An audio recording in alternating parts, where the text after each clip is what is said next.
Jérôme Deveau, bonjour. Vous êtes directeur général délégué d'Interinvest. Alors nous sommes dans une période où les contribuables cherchent beaucoup de solutions de défiscalisation. Parmi ces solutions, le Girardin industriel. En quoi consiste la niche fiscale Girardin industriel? La loi Girardin industriel est un dispositif légal qui permet aux particuliers, résidents fiscaux français, de contribuer au financement de l'économie de nos DOM et de nos TOM, en contrepartie de quoi il va bénéficier d'une réduction d'impôt sur le revenu dès l'année qui suit son investissement. On parle du principe de one shot.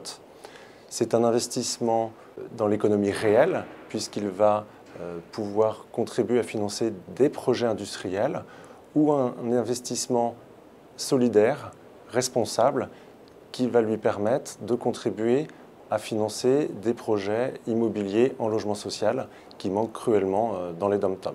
En contrepartie de quoi il va avoir droit à un avantage fiscal? Un avantage fiscal qui est formalisé via une réduction d'impôt sur le revenu, avec une spécificité tout à fait particulière au dispositif Girardin, c'est que cet avantage fiscal est partagé entre le contribuable et les sociétés qu'il contribue à financer, qui vont donc pouvoir acquérir un matériel neuf ou un programme immobilier en logement social avec une décote sur le prix, l'avantage étant rétrocédé selon un minimum fixé par la loi. À combien se monte cet avantage fiscal et est-ce qu'il est plafonné par les 10 000 euros? Alors non, il n'est pas soumis au fameux plafond de 10 000 euros. Il bénéficie d'un traitement tout à fait particulier avec un plafond spécifique à 18 000 euros. Mais ce plafond de 18 000 euros tient compte, comme on vient de le voir, de l'avantage fiscal rétrocédé aux sociétés dans les DOM-TOM.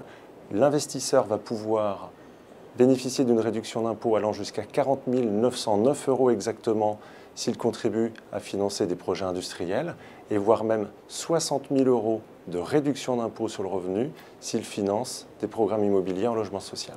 Donc une réduction d'impôt très intéressante, mais avant de souscrire, n'y a-t-il pas des précautions à prendre, surtout lorsqu'on investit dans les DOM-TOM où on ne s'est même pas forcément rendu soi-même? Bien sûr, il y a des précautions à prendre. C'est un investissement qui confère à l'investisseur une rentabilité au-delà des 10%, et donc en contrepartie de quoi il y a un certain niveau de risque. Il convient d'analyser d'une part la qualité du monteur, puis la qualité du montage et enfin les différentes garanties proposées. Au niveau du monteur, il s'agit de se renseigner sur l'historique, sur l'expérience du monteur. Une simple recherche sur Internet permet d'identifier assez rapidement les monteurs qui ont connu quelques difficultés. Il faut également vérifier que ce monteur va respecter la nouvelle réglementation, puisque c'est une profession qui devient fortement réglementée. Et un décret est venu préciser cette réglementation en février 2015.